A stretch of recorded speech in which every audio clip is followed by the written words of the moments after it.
On dit souvent que l'amour est compliqué. Eh bien, j'aurais aimé y penser avant de me lancer dans cette ridicule histoire d'amour. Tout a commencé lorsque mon ami Benjamin m'a demandé de l'aider à écrire des lettres à son béguin Cynthia. Vous voyez, je suis un assez bon écrivain, et je sais que j'aurais des ennuis si les gens l'apprenaient. Mais parfois, mes camarades de classe me paient pour les aider à faire leurs devoirs, surtout les dissertations. Alors, quand Benjamin m'a demandé de l'aider à séduire Cynthia, qu'il a rencontrée en rejoignant le club de jeu de notre école, j'ai bien sûr accepté. Et non, je ne l'ai pas fait payer. Je veux dire, c'est mon meilleur ami, après tout. Cependant, j'avais un plan. J'étais amoureux de ma voisine Alice depuis qu'elle avait emménagé à côté quand nous étions enfants. Mais je n'ai jamais eu le courage de dire à Alice ce que je ressentais vraiment. Oh, il y avait aussi un petit problème. Alice avait un sérieux béguin pour Benjamin. C'est pourquoi j'étais si heureux d'aider Benjamin à séduire Cynthia. Si Alice voyait que Benjamin n'était plus célibataire, peut-être qu'elle commencerait à me remarquer. Et alors nous pourrions enfin être ensemble. Alors, j'ai accepté d'aider Benjamin. En écrivant cette première lettre, j'ai pensé à Alice et les mots se sont mis à couler. La façon dont ses cheveux brillaient au soleil et ses jolies taches de rousseur.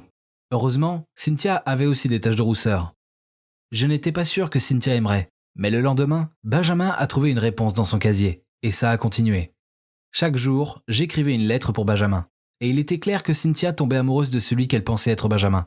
Mais un jour, Benjamin est venu vers moi en courant, et il avait l'air inquiet. Il m'a dit que Cynthia voulait avoir un vrai rencard.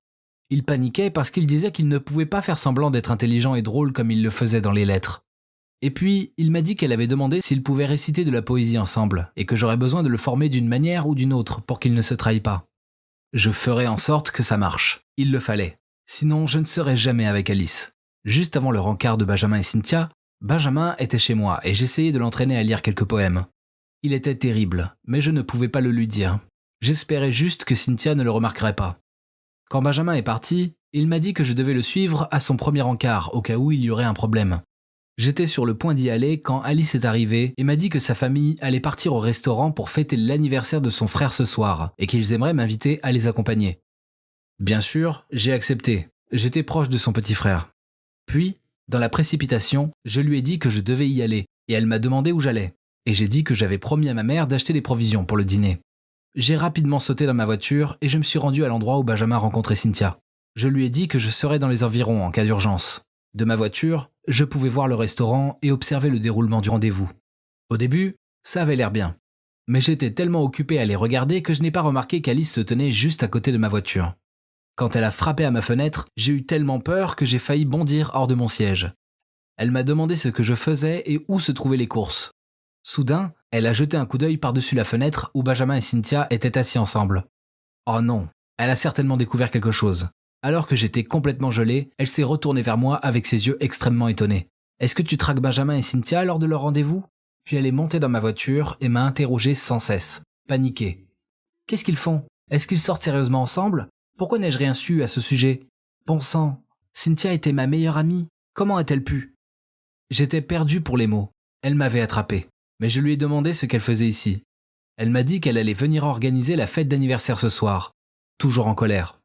Bref, alors qu'elle était dans ma voiture et que mon cœur se mettait à battre la chamade. Peut-être que c'était ma chance. Peut-être que je devrais lui dire ce que je ressentais. En me tournant vers elle, j'ai remarqué qu'elle regardait mon téléphone. Je l'ai rapidement saisi, mais il était trop tard. Benjamin m'avait envoyé un message et il était affiché sur l'écran. « À l'aide! Quel poème as-tu mentionné dans ta dernière lettre? Elle est sur mon dos. » Il semble qu'Alice ait compris toute l'histoire. Elle a sauté de la voiture si vite que je n'ai même pas pu l'arrêter. Elle a couru vers le restaurant et s'est dirigée tout droit vers Cynthia. Benjamin venait d'aller aux toilettes, donc il n'était pas là. Et comme Alice l'a dit à Cynthia, j'ai vu Cynthia se mettre à pleurer. C'était un désastre. Et puis le pire, Benjamin est revenu et Cynthia a commencé à lui crier dessus. Je suis vite parti. Je ne pouvais pas supporter de regarder. Tout était de ma faute. Le lendemain, quelque chose de fou est arrivé. Je me suis réveillé et j'ai eu une demande d'amis de Cynthia. Je l'ai acceptée et elle m'a tout de suite envoyé un message disant qu'elle était sérieusement amoureuse de moi et qu'elle ne pouvait pas sortir mes poèmes de la tête. Je me sentais tellement coupable. Que ferait-elle si elle découvrait que je pensais à Alice tout le temps quand je les ai écrits? Personne ne savait que j'avais le béguin pour Alice et j'ai décidé qu'il valait mieux que ça reste ainsi. Maintenant que Benjamin ne me parlait plus et qu'Alice était également en colère contre moi parce que j'avais aidé Benjamin, c'était la pire des situations. Même si Benjamin était fâché contre moi, je n'aurais jamais pu sortir avec Cynthia dans son dos. En fait, il ne pouvait pas découvrir que Cynthia m'aimait. Mais plus tard, Benjamin a su que Cynthia m'aimait. Il m'a appelé pour me dire que non seulement j'avais ruiné ses chances, mais que j'avais aussi volé son amour. Super. Donc j'étais soudain le méchant. Alors que tout ce que je voulais, c'était aider un ami. Ni Alice ni Benjamin ne me parlent plus. Et en même temps, Cynthia m'envoie constamment des messages et me surveille toujours à l'école. Je ne sais pas quoi faire. J'ai perdu mon meilleur ami et mon béguin. Et à la place, j'ai gagné une harceleuse. Alors, tout le monde aime Noël, n'est-ce pas? Croyez-moi, ce n'est pas si génial quand ton patron te vire en novembre. Comment pouvais-je acheter les cadeaux maintenant? J'ai quand même essayé de voir le côté positif. Je détestais ce travail ennuyeux, sous-payé et surchargé de toute façon. Mon ex-patron Adam était le pire. C'est un fou perfectionniste qui me donnait toujours des délais ridicules, se plaignait de chaque petite erreur et flippait si les choses n'allaient pas comme il le voulait. Pas étonnant qu'il soit toujours célibataire à 32 ans. Qui pourrait le supporter? Il ne me manquait pas, ni lui ni mes tragiques collègues lèche-cul. De toute façon, le bon côté, c'est que je pourrais passer toute la période des vacances avec ma famille et mon petit ami Martin en toute tranquillité, sans être dérangé par des emails de travail ennuyeux. En fait, j'ai invité Martin à dîner avec mes parents pour Thanksgiving et j'ai prévu de passer ce week-end confortablement avec mes proches. La veille de Thanksgiving, j'ai fait mes valises. Et j'étais sur le point d'aller chercher Martin quand mon téléphone a sonné. Sonia, je ne pense pas que Thanksgiving soit une bonne idée. Je pense juste que nous avons besoin de prendre nos distances quelque temps. J'espère que tu passeras un bon moment. À bientôt. Quoi? Avait-il rompu avec moi par SMS? Je l'ai immédiatement appelé, mais il avait éteint son téléphone. C'est génial. J'étais coincée à la maison pendant toute la période de Thanksgiving et de Noël, étant sans emploi et sans petit ami. Pour l'empirer davantage, même ma petite sœur Claire avait un petit ami qui l'adorait. C'était tellement injuste. Un soir, mes parents étaient sortis acheter un sapin de Noël, et Claire avait invité son petit ami pour l'aider à installer les lumières et les décorations de Noël. Eh bien, inutile de dire que l'amour était dans l'air. Et cette ambiance festive n'a pas du tout aidé à soulager ma misère. J'ai donc refusé de les rejoindre, et je me suis repliée dans ma chambre. Je me sentais si seule et si malheureuse que j'ai téléchargé Tinder. Je n'avais pas l'habitude d'utiliser des applications de rencontres, mais je me sentais si mal que j'aurais volontiers parlé à n'importe qui. Je n'avais pas envie d'être moi, j'en avais assez d'être moi. Alors j'ai utilisé le faux nom Cristal et j'ai juste mis quelques photos de paysages artistiques. Je pouvais être qui je voulais. Et vous savez quoi? Ça semblait fonctionner, car quelques gars voulaient me parler. D'accord, la plupart d'entre eux s'ennuyaient aussi ou ne cherchaient qu'une seule chose. Mais il y a ce type appelé Carl qui a attiré mon attention. Comme moi, il n'avait pas de photos de lui, mais à la place, il avait des images de paroles de chansons et de citations de films, y compris la citation « Plus vous savez qui vous êtes et ce que vous voulez, moins vous laissez les choses vous bouleverser ». J'adore le film Lost in Translation, alors je lui ai envoyé un message pour lui dire qu'il avait bon goût en matière de film. Et il m'a répondu en complimentant les photos de paysages que j'avais prises. Après ça, nous avons commencé à bavarder jour et nuit. Nous avons parlé de tout, du plus idiot au plus signifiant. En fait, il m'a beaucoup aidé et a rendu la période de Noël supportable pour moi. Tout se passait bien, jusqu'à la veille de Noël. Il m'a envoyé un message pour me souhaiter un joyeux Noël, ainsi que « Allons boire un verre ?» Oh non! Même si l'application disait qu'il n'était qu'à quelques kilomètres, je n'étais pas prête pour des rencontres. En fait, j'étais nerveuse à la lecture de son texte. Mon cœur battait la chamade et je me suis inquiétée de ce qu'il penserait de moi lors de notre rencontre. Et s'il ne ressemblait pas à ce que j'avais imaginé? Et s'il serait déçu en me voyant? Pourquoi cela a de l'importance? À moins que j'ai développé des sentiments pour lui? Je ne le connaissais même pas, mais il est certain que je ne pouvais pas encore le rencontrer. J'ai poliment refusé son invitation. Il était d'accord.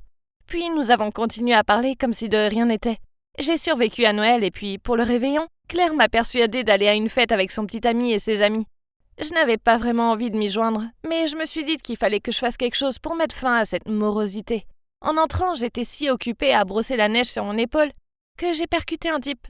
À mon grand effroi, j'ai levé les yeux et j'ai vu que c'était mon ancien patron, Adam. Pourquoi était-il ici, dans ma ville natale? Il était également choqué, mais il a réussi à me sourire. Mais je lui ai juste lancé un regard furieux. J'ai roulé des yeux. J'ai balancé mes cheveux en arrière et je me suis éloignée. Quel tueur d'ambiance! J'ai pris un verre et me suis assise dans un coin pour éviter de tomber à nouveau sur Adam. Claire m'a trouvée et a essayé de me traîner sur la piste de danse, mais j'ai refusé. Puis elle m'a fait un clin d'œil et m'a dit d'une voix éméchée « Tu as besoin d'un homme sexy pour danser, je reviens tout de suite ». 5 minutes plus tard, elle m'a salué avec excitation et m'a crié dessus « J'en ai trouvé un !» Je voulais juste me cacher le visage avec les mains en la voyant traîner Adam par la main vers moi. Tu parles d'une situation embarrassante. Mais quand même, j'ai marmonné un « salut ». J'ai descendu un coup pour le courage, puis je lui ai parlé. Bon, il s'est avéré qu'il rendait visite à ses grands-parents qui vivaient dans le coin. Et c'était en fait un type dont la conversation était pas mal. Après avoir passé la majeure partie de la nuit à lui parler, il m'a offert un verre puis m'a dit « Je dois admettre qu'après ce regard de mort que tu m'as jeté à l'entrée, j'ai eu peur pour ma vie. Mais il s'avère que j'ai pris plaisir à discuter avec toi. Désolée, j'ai rougi. Non, c'est bon. Je serais en colère contre moi aussi si j'étais toi. Te licencier du travail n'avait rien de personnel. Je devais licencier une personne, et je t'ai choisi uniquement parce que je savais que ta compétence y était gaspillée. Ah, merci, je présume. J'ai ri. Allons prendre un autre verre. Ok, alors peut-être qu'Adam n'était pas si mauvais que ça après tout. Et je ne sais pas si c'est à cause de la boisson qu'on avait bu, de l'atmosphère, ou parce que tout le monde autour de nous partageait des baisers de Nouvel An, que j'ai presque eu l'impression qu'Adam avait aussi l'air de vouloir m'embrasser à minuit. Et que moi aussi, je ne l'ai pas évité. Heureusement, il ne s'est rien passé. Je veux dire, ça aurait été bizarre, non? Le lendemain, Adam m'a envoyé un message, disant qu'il m'aiderait à organiser un entretien d'embauche dans une grande entreprise de médias. Waouh, c'est incroyable! Maintenant, je n'avais plus d'excuses pour bouder.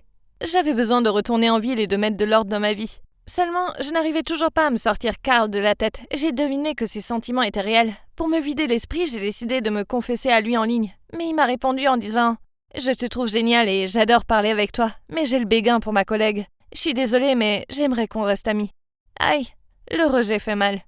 De retour en ville, je me suis sentie plus seule que jamais. Ouais, j'avais trouvé un nouveau travail et ça se passait bien. Mais j'en avais marre de voir des couples amoureux partout. Pour ne rien arranger, Claire est venue vivre chez moi pendant un certain temps.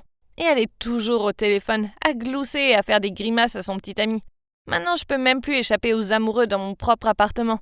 J'ai envoyé un message à Carl, lui demandant simplement de me retrouver ce week-end, pour l'anniversaire de ma mère.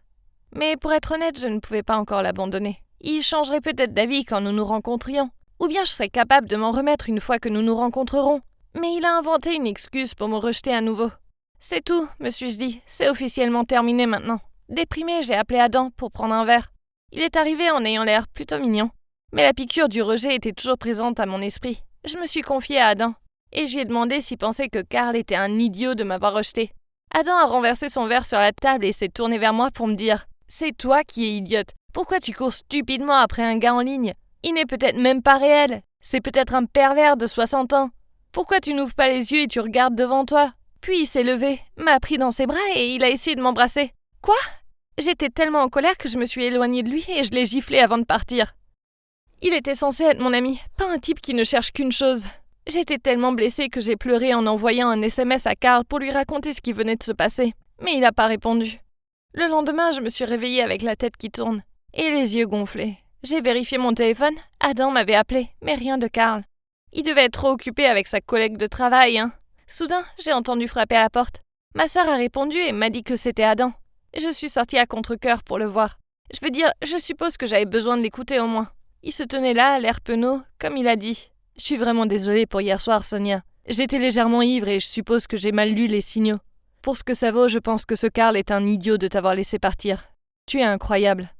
Je n'étais pas d'humeur à lui parler, alors je lui ai dit que c'était bon, puis je lui ai dit de partir. J'ai fermé la porte et je me suis jetée sur le canapé. Puis environ 10 minutes plus tard, il y avait de nouveau quelqu'un à la porte. J'ai ouvert et il y avait Adam. Mais cette fois, il avait changé de tenue. Confus, j'ai râlé. « Qu'est-ce que tu veux d'autre ?» Puis il m'a poliment salué. « Bonjour Cristal, laissez-moi me présenter. Je suis Carl, nous parlons depuis des mois. Je pense que si tu y penses plus, vous saurez qui vous êtes et ce que vous voulez, moins vous laissez les choses vous bouleverser. » Je l'ai regardé bouche bée. Il venait de citer Lost in Translation et il m'avait appelé Cristal. Puis la réalité m'a frappée. Oh mon Dieu! Tout ce temps, Adam était Carl! Je l'ai traîné à l'intérieur. On s'est assis sur le canapé et on a discuté de tout ça. C'est tellement irréel. Il s'avère que le gars que je poursuivais est littéralement juste devant moi. Quelle ironie! J'étais si heureuse que je l'ai embrassé. Et je me suis effondrée en pleurant, en m'excusant. À ce moment-là, ma sœur est sortie de la cuisine, nous a regardés et elle a ri. Tiens, n'est-ce pas l'affreux patron qui t'a viré? Mais surtout, n'est-ce pas le type que je t'ai amené à la fête du Nouvel An? Vous me devez une fière chandelle. Nous avons tous éclaté de rire. Alors oui, après une saison de vacances horrible, je pouvais enfin commencer une nouvelle année prometteuse avec un super boulot et un nouveau petit ami plutôt génial. Je suppose que les choses finissent toujours par s'arranger, non? Je vous remercie d'avoir écouté mon histoire et vous souhaite un bon départ dans la nouvelle année. Salut, je m'appelle Célia et ma famille est super riche. J'ai jamais eu besoin de travailler, mais j'en avais envie. Alors, avec mon amie Alice, on a décidé de devenir entrepreneurs. Et mon père nous a aidés à monter notre start-up. On adore toutes les deux le shopping. Alors on a créé une superbe application qui aide à choisir les dernières tendances selon ta morphologie. Contrairement à mes amis, j'étais célibataire, mais je m'en fichais. En fait, j'adore me sentir libre. Par contre, il y avait un petit problème. Mes parents n'appréciaient pas ça. Ils avaient hâte que je rencontre quelqu'un et que je me marie. Et c'est là qu'ils ont décidé de mettre la main à la pâte. Ils ont commencé à m'organiser des rencarts à l'aveugle. Je leur ai dit que je pouvais me trouver quelqu'un toute seule, mais ils ont dit que celui avec qui j'allais sortir devait venir d'une bonne famille riche. J'y croyais pas. Je n'avais même pas envie de sortir avec quelqu'un. Surtout que j'avais eu de mauvaises relations à la fac. C'est aussi pour ça que mes parents voulaient me trouver quelqu'un, car ils avaient détesté les mecs avec qui j'étais sortie, et ils ne me faisaient pas confiance pour ne pas refaire les mêmes erreurs. J'ai refusé d'y aller, mais mon père a dit quelque chose qui m'a donné la chair de poule. « Ok, n'y va pas. Dans ce cas-là, ta start-up tombe à l'eau. Je retirerai tout l'investissement. » Quoi ? Non, il ne pouvait pas faire ça. On avait travaillé si dur pour créer cette application, et le seul moyen de s'en sortir était avec l'aide de mon père. Bien, je vais y aller, mais je ne peux pas garantir qu'ils me plairont, dis-je. Je suis allée au rencard et à d'autres ensuite, et je suis rapidement devenue une experte pour être sûre que ces mecs ne soient pas intéressés par moi. Mais mes parents étaient contents que j'aille au rencard. C'était gagnant-gagnant. Mais avant de devenir une pro à ce jeu de rencard à l'aveugle, il y a eu plusieurs situations gênantes et drôles. À l'un des premiers rencards, on avait rendez-vous dans le hall d'un hôtel. Tout ce que je savais était que le mec Tristan était propriétaire de l'hôtel et que sa famille était un grand nom dans les chaînes d'hôtels de la région. J'étais en retard et le parking en sous-sol était bondé. J'ai fini par trouver une place libre et je me suis dépêchée. Mais ensuite, une autre voiture a surgi de nulle part et se dirigeait vers la même place. On a fini par se rentrer dedans. Nos voitures étaient méchamment abîmées et la mienne avait même une bosse. Oh non, mon bébé! J'étais tellement énervée. C'était la Porsche que mes parents m'avaient offerte pour mes 16 ans. Et même si j'avais plein d'autres voitures à la maison, c'était ma préférée. Qui osait amocher mon bébé de la sorte ? Je suis sortie de la voiture en furie et je me suis mise à crier sur le mec. Il est sorti de sa voiture. Il portait un chapeau alors je ne pouvais pas voir son visage. Mais je pensais qu'il était plus jeune que moi. C'était peut-être le voiturier ou quelqu'un d'autre. Mais ensuite, il s'est mis à parler et a dit que c'était de ma faute car j'étais en sens interdit et qu'il avait tous les droits de me faire payer les dégâts de sa voiture. Quoi ? C'est lui qui aurait dû payer les dégâts de ma voiture. Eh bien, ça m'a rendue encore plus furieuse. Puis ensuite, il a eu le culot de dire qu'il était pressé et il m'a donné sa carte de visite en disant qu'on réglera ça plus tard. J'ai pris la carte de ses mains et l'ai mise dans mon sac sans même la regarder. Ce serait le problème de mon avocat, pas le mien. Et pire encore, il avait pris la place de parking. Alors il fallait que je trouve une autre place. Ça m'a pris beaucoup de temps et je me suis dit que mon rencard ne m'aurait pas attendu. Je suis arrivée à la table qui nous était réservée et évidemment, il était déjà là. De loin, j'étais impressionnée. Il avait l'air super mignon. Peut-être que mes parents n'avaient pas si mauvais goût après tout. Et sa tenue était parfaite. En fait, ça me disait quelque chose. Ça devait être une nouvelle tendance. J'y ai dit bonjour et me suis assise, mais il s'est mis à rigoler. Et après une minute à me sourire, il m'a dit bonjour. Puis il a commencé par se présenter et j'ai compris qui c'était. C'était le mec qui venait de me rentrer dedans sur le parking. Oh mon Dieu, comment est-ce possible ? C'était trop gênant. J'ai fait mine de chercher quelque chose dans mon sac, puis j'ai jeté un œil sur sa carte de visite. Ouais, il était écrit « Directeur général ». Oh mince, j'ai été maudite. J'ai fait de mon mieux pour faire comme si de rien n'était, et enfin peut-être qu'il ne m'avait pas reconnue. N'importe quoi, bien sûr qu'il m'a reconnue. Et au fil du rencard, il n'arrêtait pas de me taquiner sur ça en disant que la place de parking était réservée au personnel. J'étais un peu dégoûtée. Il était super mignon et j'avais ruiné toutes mes chances. Je me sentais mal d'avoir fait mauvaise impression et je l'ai supplié de ne rien dire à mes parents. Il a accepté en disant que ce serait notre petit secret et après, ça s'est mieux passé. On est même devenus assez proches et de très bons amis. Vous vous demandez sûrement pourquoi ça n'a pas marché. Eh bien en fait, il est gay. Et il me faisait assez confiance pour me l'avouer. On est si proches que ça. Il ne l'avait même pas encore dit à ses parents. Et c'est pour ça que les rencarts à l'aveugle sont aussi horribles pour lui que pour moi. Alors c'est lui qui m'a donné l'idée de me comporter comme une garce pour que les mecs des rencarts ne soient pas intéressés. Tout ça grâce à notre propre rencard. Depuis, dès que j'ai un rendez-vous à l'aveugle, j'arrive en retard de plein gré pour donner la pire impression possible. Je porte une tenue de garce, une chemise noire large avec un jean troué et des baskets sales. Et évidemment, je mâche toujours un chewing-gum en m'assurant d'avoir l'air ennuyé à chaque instant. Ça rendait les mecs riches dingues et aucun n'a proposé de deuxième rendez-vous avec moi. Mais un jour, ça s'est pas passé comme prévu. Le mec avec qui j'étais en rencard, Corentin, a compris mon jeu et a même eu le culot de me demander à quoi je jouais. Ça m'a rendue folle. Et c'était le pire rencard. Mais il a dit à ses parents que ça s'était bien passé et qu'il voulait me voir à nouveau. Il voulait sûrement qu'on se batte. Puisque c'était le seul que j'avais vu en rendez-vous qui avait émis un avis positif, mes parents étaient super contents de l'entendre et ils m'ont fait continuer à le voir. Sans ça, ils ont dit qu'ils prendraient mes voitures et bloqueraient mes cartes de crédit. Je ne le supportais pas. C'était le bad boy typique, un peu joueur, qui pensait que le monde était à ses pieds. Il ne travaillait même pas. Son père venait de lui offrir un poste dans l'entreprise familiale. Quel pourri gâté! Et on n'était même pas en rencard. Il m'appelait seulement quand il voulait que je l'accompagne, comme si j'étais un accessoire. C'était tellement une perte de temps. Mais que pouvais-je faire d'autre? Un jour, on était au club de country pour fêter les 60 ans de son père. C'était si ennuyeux que je suis sortie un moment. Il m'a vu jouer sur mon téléphone et il me l'a littéralement pris des mains en me taquinant. Il pensait que c'était drôle, jusqu'à ce qu'il voyait que j'avais envoyé des messages à Tristan. Soudainement, il parut distant. Puis il a demandé si j'étais proche de lui. Je n'ai même pas eu le temps de répondre. Il m'a rendu le téléphone et m'a laissé là. Je ne comprenais pas. Il était jaloux ou quoi? Après ça, il a disparu pendant quelques semaines, ce qui était bizarre, car normalement, il était avec moi tout le temps. Mes parents étaient inquiets, et ils m'ont forcé à aller voir s'il allait bien. Pourquoi est-il si pénible? Je ne voulais pas y aller, mais je le devais. Je suis allée chez lui, et l'appartement sentait l'alcool. J'ai marmonné d'agacement. « Hey, t'es alcoolique ou quoi?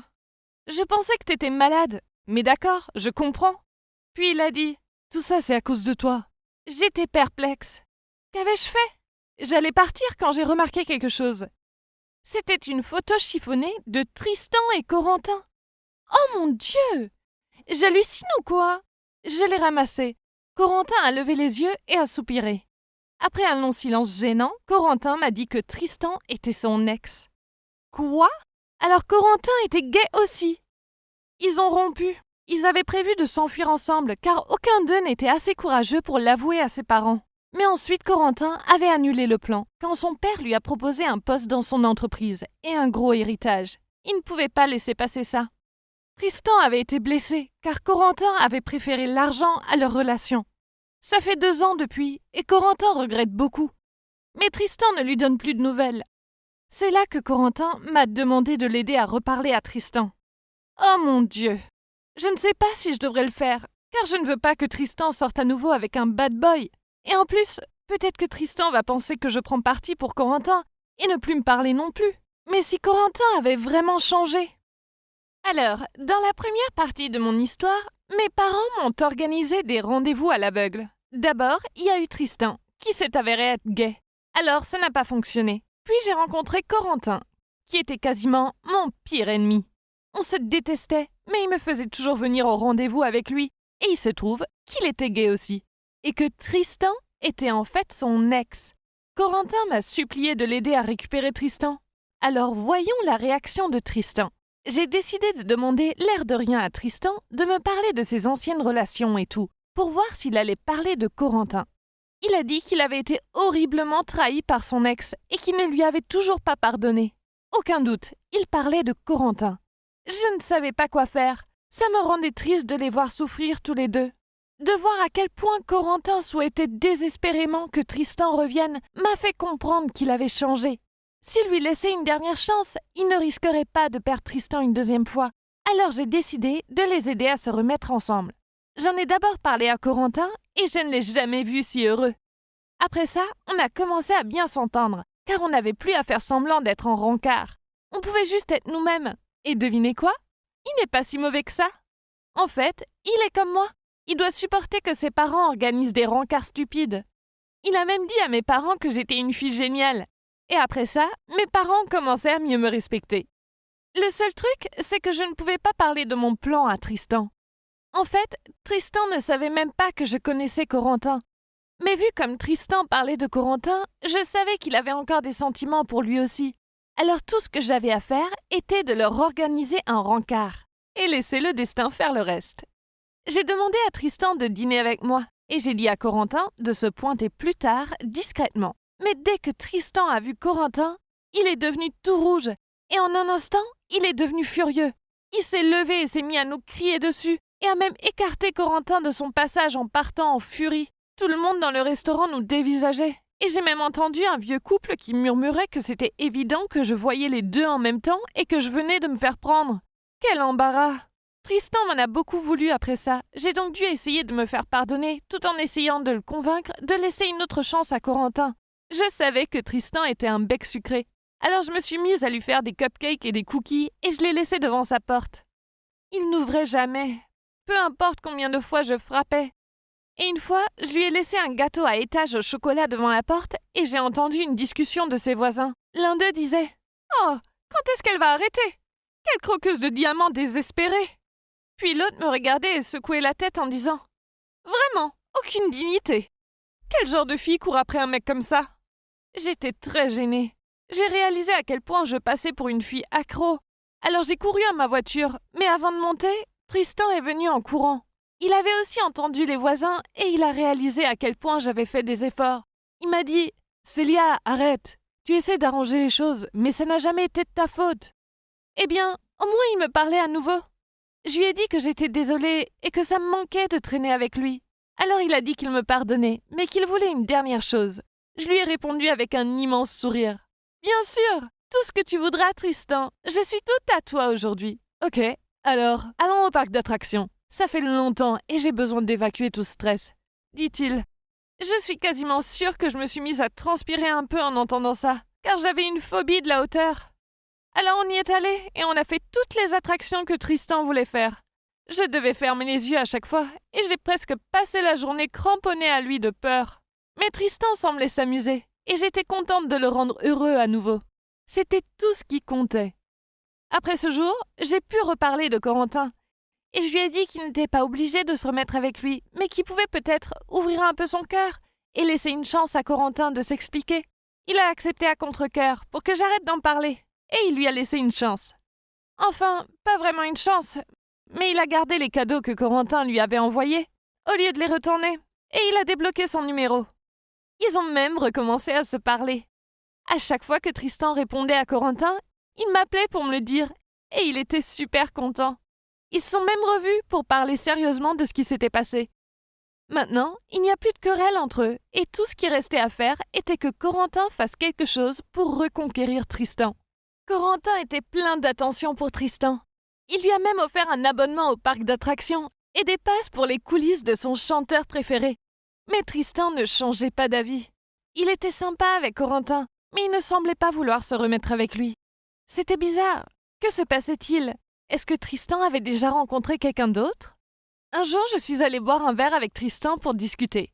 Je lui ai demandé en plaisantant « Hey, tu vois un autre mec ? Et Corentin alors ? Enfin, il t'a fait du mal dans le passé, mais il a changé maintenant. Et honnêtement, vous souffriez tous les deux avant. Maintenant qu'il est de nouveau dans ta vie, tu parais beaucoup plus heureux. » J'ai attendu qu'il réponde, mais il me fixait, ce qui était assez bizarre, et ça m'a fait rougir. Est-ce que j'étais allée trop loin ? Je lui ai dit « Donc, allez, à vous, c'est qui ?» Puis il a souri et a bu son verre d'une traite avant de dire « La raison pour laquelle je suis beaucoup plus heureux, c'est parce que oui, j'ai rencontré quelqu'un. » « Je le savais !» dis-je en l'interrompant. Puis j'ai réalisé qu'il n'avait pas fini de parler. Il a repris « Mais ce n'est pas un mec, c'est une fille. Et c'est pour ça que je ne peux pas me remettre avec Corentin. Elle m'a fait comprendre que je suis en fait bisexuelle. Et quelle surprise! Enfin, j'aimais vraiment Corentin. Et cette fille est sortie de nulle part et m'a foudroyée tellement elle est incroyable. Je n'y croyais pas. « Oh mon Dieu, c'est qui ?» dis-je en rigolant. Puis, il est devenu tout rouge et a dit « Célia, enfin, c'est toi. Bah oui. Quoi? J'étais trop choquée pour répondre. Mon cœur battait si vite. Tristan m'aimait moi? Honnêtement, j'étais confuse. Enfin, Tristan était gay. Pourquoi il m'aimerait moi? Je me sentais gênée et je sentais son regard sur moi. Je savais qu'il attendait que je dise quelque chose. J'ai levé les yeux et pendant un instant, nos regards se sont croisés. Et la tension était palpable. Je n'en pouvais plus. J'ai inventé une excuse en disant que j'étais fatiguée et qu'il fallait que je rentre. Tristan avait l'air un peu embêté, mais a proposé de me raccompagner. J'ai refusé en disant que je prendrais un Uber. J'avais besoin d'être seule. Je n'arrêtais pas de penser à ce qu'il avait dit. Ça tombait sous le sens. On s'amusait beaucoup ensemble. Mais puisque je savais qu'il était gay, je ne l'ai jamais considéré comme un petit copain potentiel. Mais s'il n'était pas gay, enfin, on pouvait être ensemble. Plus j'y pensais, plus je réalisais que je l'appréciais aussi. Mais il fallait que je brime ses sentiments car... Et Corentin alors? Je ne pouvais pas voler l'amour de sa vie comme ça. Il aurait le cœur brisé. Je n'ai pas dormi de la nuit cette nuit-là. Plein de questions surgissaient constamment dans mon esprit.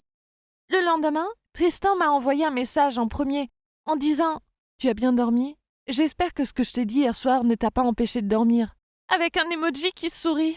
J'ai répondu « En fait, je n'ai pas dormi de la nuit. J'ai beaucoup réfléchi à mes sentiments, mais Tristan, je ne veux pas faire de mal à Corentin.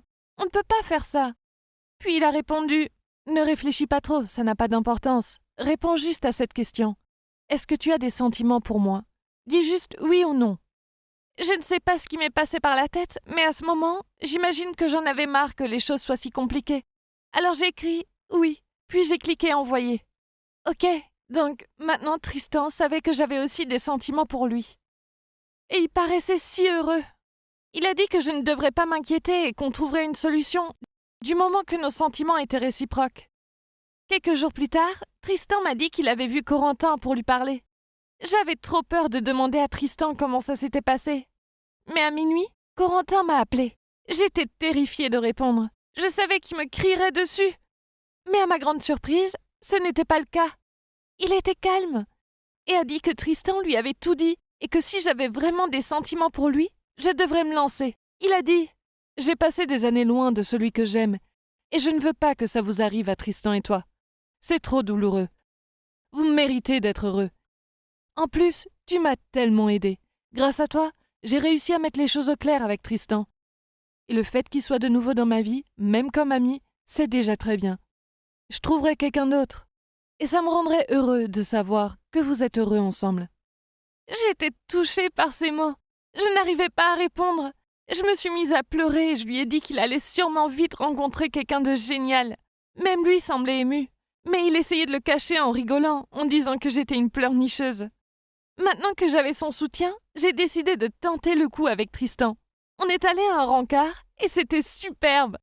Puisque c'était pas la première fois qu'on se voyait, on était très à l'aise l'un avec l'autre. Et maintenant que je savais qu'il était intéressé par moi, j'ai remarqué à quel point il me donnait des papillons dans le ventre. C'était génial. Maintenant, nous sommes officiellement en couple. Il se trouve que mes parents sont assez bons pour jouer les cupidons. Vous pensez... Hey, je suis Sandra. J'ai 25 ans et j'adore le maquillage. Je veux dire, j'adore vraiment ça. Je n'ouvre même pas à la porte au facteur, le visage nu.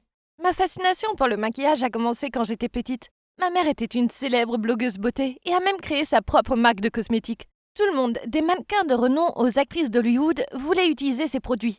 À l'époque, l'industrie était différente. Il ne s'agissait pas de YouTube et de différents canaux médiatiques. Au lieu de ça, des gens comme ma mère devaient emprunter des voies différentes pour promouvoir leurs produits. Je me souviens de la sensation incroyable en entrant dans une pharmacie et en voyant le maquillage de ma mère sur les étagères. Mais ensuite, le monde de ma mère s'est effondré. Et tout ça à cause d'une mannequin trop nulle.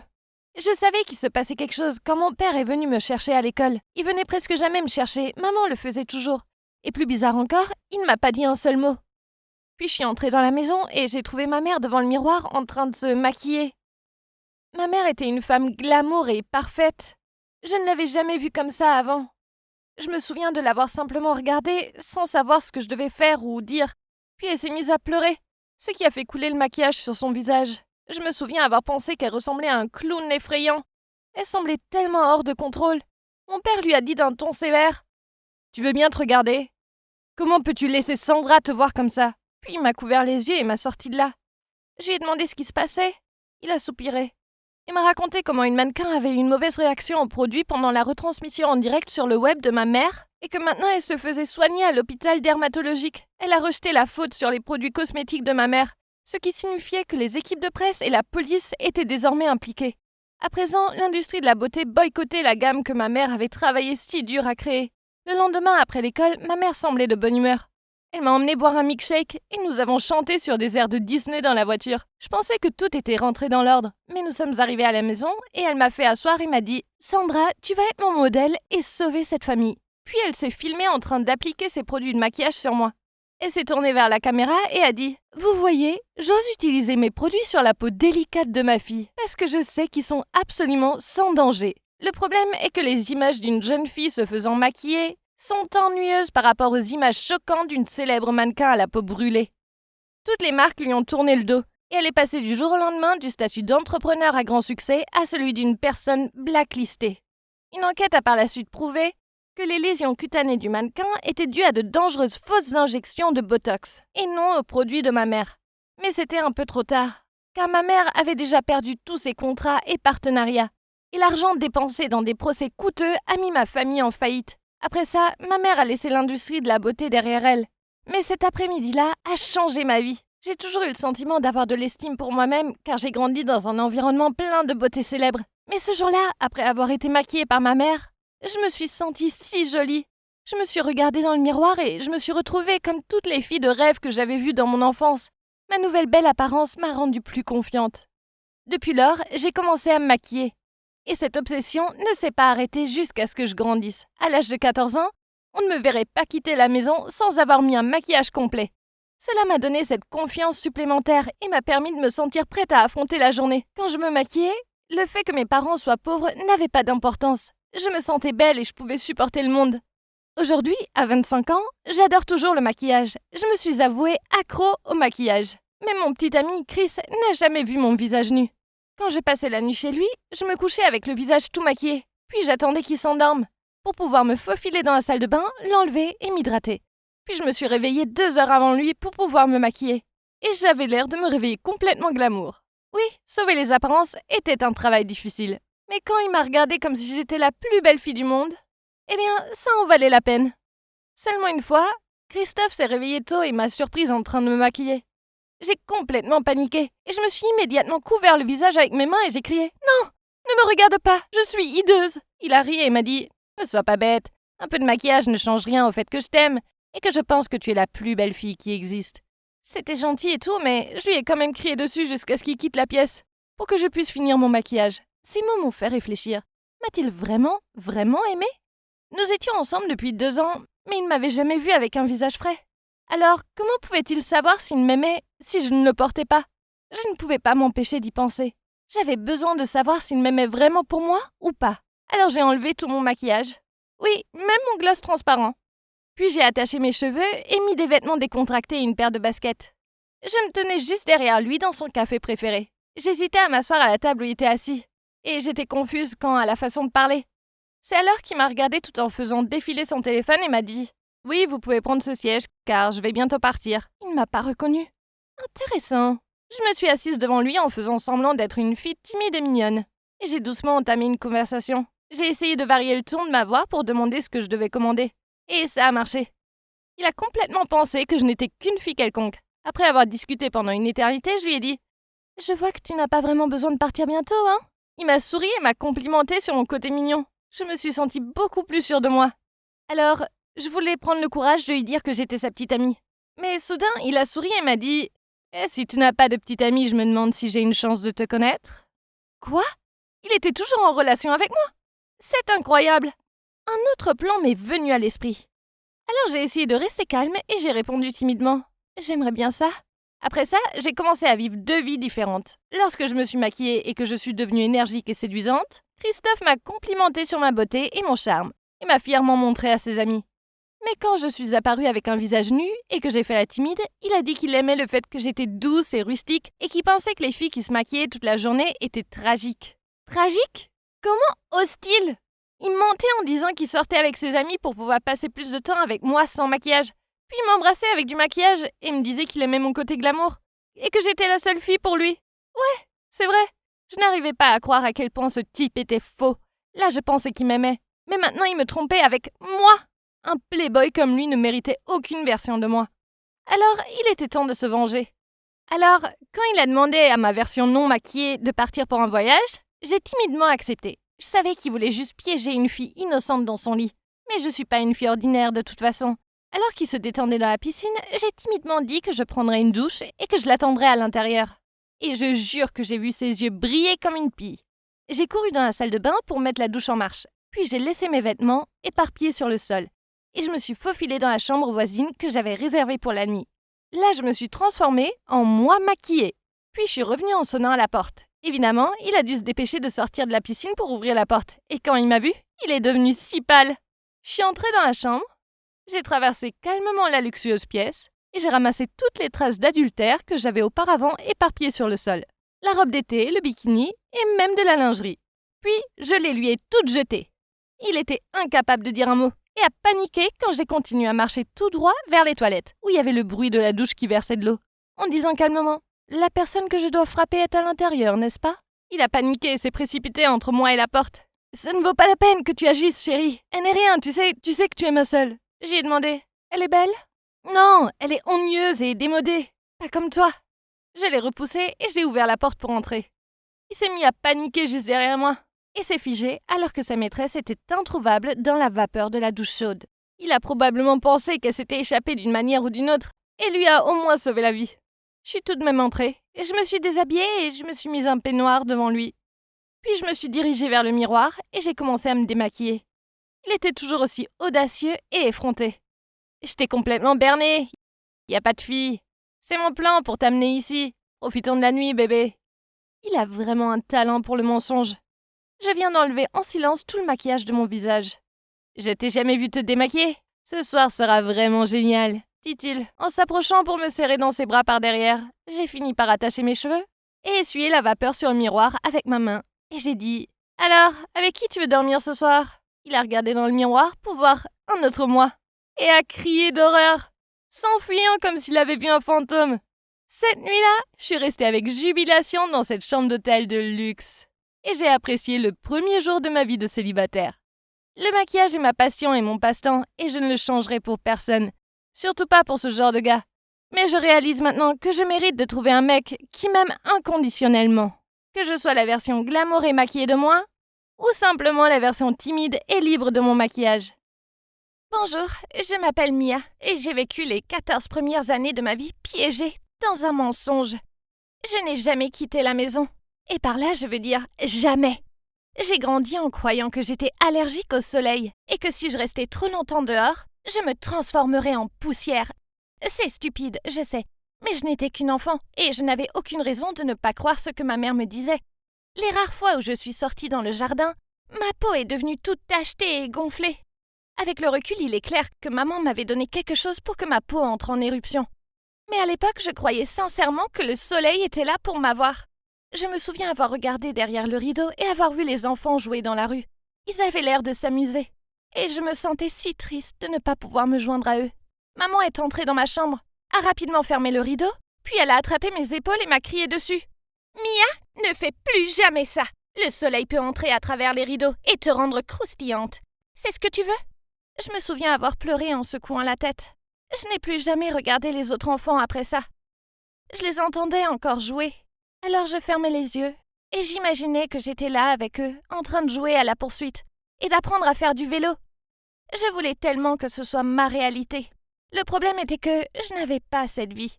Au lieu de ça, j'étais coincée à l'intérieur, sans amis. Je n'avais même jamais touché l'herbe avant. Maman m'a fait l'école à la maison. Elle a pris ça très au sérieux et s'énervait vraiment quand je ne comprenais pas quelque chose. Une fois, j'ai donné la mauvaise réponse à une équation mathématique. Alors elle m'a crié dessus. « Tu es vraiment une idiote! J'en ai assez de toi !» Puis elle m'a enfermée dans ma chambre sans dîner. C'est fou, hein? Mais à l'époque, j'avais tellement peur que je n'osais plus rien lui demander. Il n'y avait que maman et moi, et personne d'autre dans ma maison. Elle a dit que mon père était mort quand j'étais bébé. Encore une fois, je n'avais aucune raison de ne pas la croire. Je n'ai jamais eu de téléphone pour parler à quelqu'un. Et à qui devais-je parler? Pourtant, je me souviens avoir été fascinée par cet objet étrange qu'elle pressait souvent à l'oreille. Chaque fois qu'elle était au téléphone, je croyais qu'elle se parlait à elle-même. Maman m'enfermait dans la maison pendant qu'elle sortait. Puis à son retour, elle me lançait juste quelque chose à manger. Un sandwich, un paquet de chips. Et parfois, elle changeait le repas en pain. Elle n'a jamais vraiment cuisiné. Je ne suis même pas sûre qu'elle savait le faire. Ma maison était une vieille maison simple. Il n'y avait pas beaucoup de choses dedans. Pas de télé, pas de canapé, une cuisine de base. Je veux dire, ça ressemblait à une maison abandonnée. Mais je pensais que c'était normal, parce que je n'avais jamais vu d'autre maison. Ma chambre était petite, froide et sombre. Je n'avais qu'un matelas dur et quelques vieux oreillers qui me démangeaient. Je n'avais même pas de couverture de lit. J'avais l'habitude de me bercer pour dormir chaque nuit, et je rêvais d'être dehors à jouer avec les autres enfants. Puis les choses ont empiré quand j'ai eu 10 ans. Maman est entrée dans ma chambre, m'a donné de la nourriture et une pile de livres, et m'a dit que je devais rester dans ma chambre à partir de maintenant, pour qu'elle sache que j'étais en sécurité. J'ai supporté ça pendant 4 ans. C'était horrible. Elle me jetait mes repas et me donnait de nouveaux livres une fois par semaine. J'avais tellement faim et je me sentais tout le temps seule. Puis un jour, le soir venu, elle ne m'avait toujours pas nourrie. Mes douleurs de faim ont pris le dessus. Alors j'ai essayé la porte et, à ma grande surprise, elle n'était pas fermée. Je me suis donc faufilée en bas. C'est alors que j'ai vu maman faire les 100 pas dans la pièce, son téléphone à la main. Elle a dit « Ouais, je sais ça, Tom. Elle a enfin l'âge. Alors, quand vas-tu venir la chercher ?» Puis elle a dit « Demain à 10h. Je vais compter l'argent. » Je ne savais pas ce qui se passait, mais je savais que quelque chose n'allait pas. Puis j'ai entendu maman dire « Bon, je suppose que je ferais mieux d'aller la nourrir alors. » J'ai vite fait de monter à l'étage et de m'allonger sur mon matelas. Maman est apparue et m'a passé un sandwich et de l'eau. Elle s'est assise à côté de moi, ce qui était étrange, car elle ne le faisait presque jamais. Et elle m'a souri en disant « Il faut que tu te nettoies. » Et je t'ai acheté une nouvelle robe à porter. « Pourquoi, maman ?» lui ai-je demandé. Son sourire s'est transformé en un air maussade, et elle a donné un coup de pied à mon matelas. « Pourquoi faut-il toujours que tu sois si insolente ?» Je ne voulais pas la contrarier davantage, alors je ne lui ai rien demandé d'autre. Le lendemain, maman m'a fait mettre la nouvelle robe, et m'a fait sortir de ma chambre. Puis on a frappé à la porte. Et maman a fait entrer cet homme étrange. Je n'avais jamais eu d'interaction avec quelqu'un d'autre que ma mère. Alors je suis restée assise là, effrayée. Il avait à peu près l'âge de ma mère, il était grand, très grand, et il avait des yeux méchants. Il a passé une enveloppe à ma mère, qu'il a ouverte et en a retiré beaucoup de morceaux de papier. Je sais maintenant que c'était de l'argent, mais à l'époque, je ne comprenais pas vraiment ce que c'était. Ma mère l'a compté, puis lui a fait un signe de tête et lui a dit « Elle est tout à toi. »« Bon, tu viens avec moi, ma chérie. » Il s'est dirigé vers moi. « Quoi ?» Je l'ai regardé bouche bée. « Mia, tu vas vivre avec cet homme maintenant. » a dit maman, comme si ce n'était pas grave. « C'est ce qui arrive quand tu as 14 ans. Tu dois partir. »« Mais maman, pourquoi ? Je ne le connais pas. Je ne partirai pas. » Puis elle m'a giflé et a crié à haute voix. « Va avec lui. Je n'ai fini avec toi. » C'est alors que j'ai réalisé que je ne pouvais plus vivre avec cette femme. Je suis sortie en courant par la porte d'entrée. Se transformer en poussière était sûrement mieux que de vivre avec l'un d'entre eux. Seulement, quand le soleil a touché ma peau, elle ne m'a pas brûlée. C'est alors que j'ai su que maman m'avait menti tout ce temps. Alors j'ai commencé à courir sans savoir où j'allais.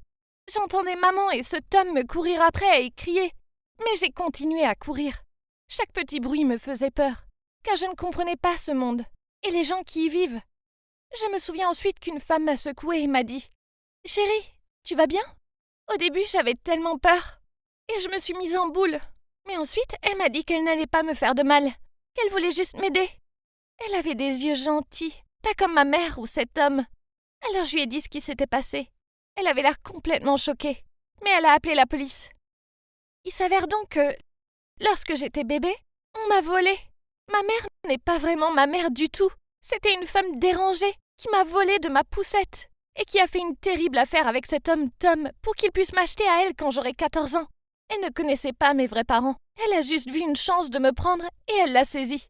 C'est horrible de penser qu'elle m'a volé une vie normale, mais j'essaye de ne pas trop m'attarder sur cette pensée. Je ne peux pas changer le passé. Puis, quelque chose d'incroyable s'est produit. Mes vrais parents ont été retrouvés. C'était si émouvant de les voir pour la première fois. Ils m'ont pris dans leurs bras et nous avons tous pleuré. Ils m'ont dit qu'ils n'avaient jamais cessé de me chercher. Et devinez quoi ? J'ai découvert que j'avais une petite sœur qui s'appelle Isabelle. J'adore traîner avec elle et la regarder jouer. C'est la meilleure. Ça a été difficile. J'ai dû apprendre tellement de choses, comme comment interagir avec les gens, et même comment manger avec un couteau et une fourchette. Mes vrais parents ont été si gentils et patients avec moi. Maintenant, à l'âge de 19 ans, j'ai une sorte de vie normale. Je trouve encore beaucoup de choses déroutantes, et j'ai du mal à me retrouver dans une grande foule. J'ai dû m'habituer à dormir sur un lit, et je trouve que l'ordinateur est la chose la plus impressionnante qui soit. Mais j'arrive à fonctionner dans le grand monde. Quant à ma fausse mère et Tom, eh bien, ils ont tous deux été condamnés pour leur implication dans mon kidnapping et sont maintenant en prison pour une très longue durée. J'ai une chance de mener une vie normale dans le monde normal. Et même si ce qui m'est arrivé est horrible, je ne vais pas laisser ces gens cruels ruiner ma vie. J'ai enfin une famille aimante. Et je sais qu'avec leurs soins et leur soutien, je peux tout surmonter. Hey, je suis Ryan, et je suis ici pour prouver qu'il est impossible pour les gars et les filles d'être juste amis. Ouais, je sais que c'est le 21e siècle et tout, mais je n'en suis arrivé à cette conclusion que par l'expérience. Mon ex Karine était amie avec un type super chiant appelé Antoine. Ils se connaissaient depuis des années, mais il était évident qu'elle lui plaisait. J'ai vu à quel point il était gluant avec elle. Elle insistait tellement sur le fait qu'il n'y avait rien entre eux. Mais devinez quoi ? Après notre rupture, il ne leur a pas fallu longtemps pour officialiser leur relation sur les médias sociaux. Après ça, j'ai commencé à sortir avec une fille géniale qui s'appelle Lily. Je n'ai même pas fait attention au fait qu'il y avait quelques gars dans son groupe, car j'ai fini par me lier d'amitié avec eux tous. Ils sont tous sympas et surtout ce gars, Auguste, avait l'air d'être un mec cool. On a joué au basket ensemble et on a discuté de jeux vidéo. Mais Lily n'aimait pas que je lui parle, car elle disait qu'elle trouvait bizarre que je sois si amical avec lui alors qu'elle préférait que je ne le sois pas. Peu importe, je mets juste ça sur le compte du fait que les filles peuvent être bizarres parfois. Ok, alors peut-être que Lily n'avait pas l'air d'apprécier Auguste à ce point. Elle ne s'est jamais assise à côté de lui ou ne lui a jamais vraiment parlé. C'était probablement juste un drame de fille ridicule. Et j'ai continué à discuter avec Auguste comme si de rien n'était. C'était un gars authentique qui faisait des choses gentilles. Comme quand Lily s'est saoulée à une fête. C'est lui qui m'a appelé pour que je vienne la chercher. Puis il est resté avec elle jusqu'à ce que j'arrive. En fait, j'avais un peu pitié d'Auguste, car le reste du groupe avait tous des partenaires, alors il restait tout seul. Une fois, alors que Lily et moi nous donnions des fraises à manger l'un à l'autre et que nous étions très romantiques, j'ai remarqué à quel point il avait l'air triste. Soudain, une idée m'est venue à l'esprit. Je devais l'aider à se trouver une petite amie. J'ai donc une amie qui s'appelle Cécile. Elle est douce et jolie, mais elle peut être un peu autoritaire. Elle glisse toujours des bonbons dans mon sac à dos avec des notes autocollantes disant « Apprécie avec mon amour, c'est ». Et elle aime chaque photo que je publie sur mes pages de médias sociaux. Je lui ai dit qu'elle ne m'intéressait pas comme ça, car je suis avec Lily, mais elle sourit toujours et dit « Je le sais, idiot ». Quoi qu'il en soit, Auguste m'a semblé être le genre de gars qui pourrait aimer une fille qui donne des bonbons et qui est légèrement collante. Donc, lors d'une sortie de groupe au cinéma, je lui ai dit que je me sentais mal qu'il soit le seul célibataire du groupe, et que j'avais une amie qui serait parfaite pour lui. Au début, il a secoué la tête, et a dit merci mais non merci, car il ne cherchait pas de petite amie en ce moment. Je n'acceptais pas de refus, alors la semaine suivante, je l'ai bombardé de messages lui disant à quel point Cécile était géniale. Il a fini par accepter de sortir avec elle et m'a ensuite envoyé un message pour me remercier d'avoir organisé ce rendez-vous et me dire qu'il avait passé un bon moment. Résultat, appelez-moi Dr Love, s'il vous plaît, vous êtes les bienvenus.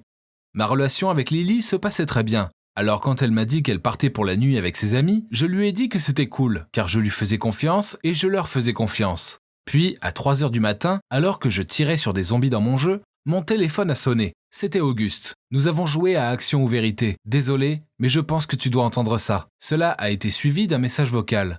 Mon cœur s'est enfoncé en entendant Lily dire d'une voix éméchée « Avant d'aimer Ryan, j'avais des sentiments pour un autre gars. Et j'en ai encore un peu maintenant, mais... » L'enregistrement s'est terminé là. Non pas que cela ait de l'importance, car j'en avais assez entendu. Ma copine aimait quelqu'un d'autre. Puis Auguste m'a envoyé un message. « Désolé pour ça, frérot. J'ai pensé que tu méritais d'avoir un avertissement. » Je l'ai remercié pour son honnêteté. Je savais que ça devait être dur pour lui de dénoncer Lily. Comme je le voyais, c'était vraiment un bon gars avec les bonnes intentions. Pour des raisons évidentes, cette nuit-là, je n'ai pas pu dormir du tout. Alors le lendemain matin, je me suis levé tôt et je suis allé faire un jogging pour essayer de chasser le brouillard de mon esprit. C'est alors que Cécile m'a appelé et m'a demandé de sortir pour un pique-nique. J'ai accepté. J'ai pensé que se morfondre n'aide qu'à souffrir encore plus. Quand je suis revenu de mon jogging, Cécile était déjà garée devant mon dortoir, un sourire sur son visage et un panier de pique-nique à la main. J'ai fait un commentaire sur la vitesse avec laquelle elle l'a emballé, et elle a rougi et a mentionné quelque chose à propos de l'intuition féminine. Je puais, alors je suis allé me doucher rapidement. Puis, alors que je montais dans la voiture de Cécile, Lily m'a envoyé un message me disant qu'elle serait de retour à midi et que je devrais venir déjeuner. Mais je ne suis pas encore d'humeur à discuter avec elle. Alors, je lui ai envoyé un message disant que j'étais occupé par un devoir. Le pique-nique était super. Il faisait si beau et Cécile avait rempli le panier avec toutes mes friandises préférées. Je suis revenu en me sentant positif. Et si Lily avait le béguin pour un autre gars, cela ne voulait pas dire qu'elle ne m'aimait pas, n'est-ce pas? Alors, je suis allé chez Lily, mais quand elle a ouvert la porte, elle m'a juste regardé de travers et m'a dit « Oh, c'est toi ?» Bien sûr, c'était moi. Qui d'autre cela pourrait-il être? Je l'ai suivi à l'intérieur, mais son humeur n'a fait qu'empirer. J'ai essayé de lui poser des questions sur son voyage, mais elle a répondu en haussant les épaules et en roulant les yeux. Ennuyée, je lui ai demandé quel était son problème. C'est alors qu'elle s'est mise en mode rage et m'a crié dessus. « C'est quoi mon problème? Pourquoi ne parlons-nous pas de toi? Où étais-tu aujourd'hui? Ne crois pas que tu puisses me mentir. » Puis elle m'a montré son téléphone. Sur l'écran se trouvait l'un des posts de Cécile sur le fait qu'elle avait fait un beau pique-nique avec moi. « Nous sommes juste des amis, Lily, tu sais ça. Tu as passé toute la nuit avec tes amis masculins et je ne me suis pas plaint. Je sais qu'elle t'aime bien, et maintenant tu traînes avec elle derrière mon dos. » Alimenté par la colère, je lui ai crié dessus. « Et alors? Tu n'es pas vraiment innocente non plus. Je sais que tu préfères un autre type à moi. Alors je te suggère d'aller le voir à la place. » Quoi? Peu importe. Tu sais quoi? Très bien, peut-être que je le ferai. Ouais, eh bien, je pense que tu devrais. Je suis parti de là en trombe et j'ai foncé dans la rue. Quand je suis revenu à mon dortoir, je me suis rendu compte que je venais de rompre avec l'amour de ma vie. Bon sang, c'était nul. Depuis lors, chaque fois que je voyais Lily sur le campus, elle m'ignorait totalement. C'était le pire sentiment qui soit. Auguste m'a beaucoup envoyé des messages pour vérifier que j'allais bien. J'espérais qu'il pourrait m'aider à me remettre avec Lily, mais je recevais de lui des ondes vraiment bizarres. Une fois, il m'a même envoyé un message disant « Tu es un mec génial, tu es trop bien pour Lily de toute façon. » Ok, bizarre. Est-ce qu'il avait le béguin pour moi? Cela expliquerait pourquoi Lily se méfiait que je sois ami avec lui. Pire encore, j'avais Cécile qui traînait autour de moi comme une sorte de patelle. Comme j'étais seul, j'ai accepté d'aller prendre un café avec elle. Elle a laissé son téléphone sur la table quand elle est allée aux toilettes. Il a fait un bip et je l'ai regardé. C'est là que j'ai vu qu'Auguste lui avait envoyé une photo de lui tenant Lily dans ses bras, avec la légende « Hé, regarde, j'ai réussi. Toi aussi, termine vite ta mission, quoique nous devrions peut-être passer le double rencard. » Lorsque Cécile est revenue, j'ai agité la photo devant elle et lui ai dit « Je pense que tu as des explications à fournir. » Son visage est devenu tout pâle, mais elle m'a fait un faible signe de tête. Il s'est avéré que lors de son rendez-vous avec Auguste, ils avaient discuté du fait qu'elle était folle de moi et qu'il était amoureux de Lily. Puis Auguste a montré à Cécile les messages que je lui avais envoyés pour lui dire combien elle était géniale et pourquoi je pensais qu'il devait sortir avec elle, alors il a compris que je devais secrètement l'aimer et a suggéré qu'il trouve un plan pour nous séparer. Là, je pensais qu'Auguste était mon ami, mais il s'est avéré que c'était un génie maléfique. En pleurant, Cécile m'a fait écouter le message vocal complet qu'Auguste lui avait envoyé cette nuit-là. Avant d'aimer Ryan, j'avais des sentiments pour un autre gars, et j'en ai toujours un peu maintenant, mais ça n'a pas d'importance. Car j'ai décidé que Ryan est le gars qu'il me faut. D'ailleurs, certains d'entre vous ont probablement remarqué que l'autre gars, eh bien, c'est Auguste. Nous sommes juste amis, alors laissons ça de côté. J'ai dit à Cécile de rester loin de moi, puis je suis parti en trombe. Elle a crié après moi, mais je l'ai ignoré, et je l'ignore depuis. Alors voilà. En fin de compte, les amitiés entre personnes de sexe opposé n'apportent jamais rien de bon. Je voulais croire que les garçons et les filles pouvaient être juste des amis, mais il est clair qu'ils ne le peuvent pas. J'y ai beaucoup réfléchi. Et j'ai décidé de tout dire à Lily, car elle mérite de savoir quel type cruel et sournois est Auguste. Je ne sais pas comment elle va réagir, mais je sais que je dois lui faire savoir. Non, j'espère qu'elle me donnera une autre chance, mais il sera peut-être trop tard. Auguste nous a éloignés avec ses jeux d'esprit et je suis resté là et je l'ai laissé faire. Elle me manque. Souhaitez-moi bonne chance. Te laisseras-tu un jour envahir par la haine, au point de changer toute ta vie pour te venger de quelqu'un? Eh bien, c'est exactement ce que j'ai fait. Et ça ne s'est pas exactement passé comme prévu. Je m'appelle Claire et j'ai 25 ans. Tout a commencé il y a 5 ans, quand mon petit ami David est parti pour étudier en France. Nous étions très amoureux à l'époque et ce n'était pas facile d'être éloignés. Mais nous nous en sommes étonnamment bien sortis. David m'a promis que nous nous marierons à son retour. Mais après quelques mois d'absence, il a commencé à prendre ses distances. Il ne m'appelait plus tous les jours et répondait à peine à mes SMS. Je pensais qu'il était peut-être trop occupé et stressé pour gérer sa nouvelle vie tout en gérant le fait que je lui manquais. Alors j'ai décidé de faire quelque chose de fou et de m'envoler pour Paris pour lui faire la surprise le jour de son anniversaire. Je n'avais pas vraiment réfléchi. J'avais juste pris l'avion avec enthousiasme et pris un taxi pour aller à son appartement. Mais, au moment même où je l'ai vu entrer dans le hall, je l'ai regretté.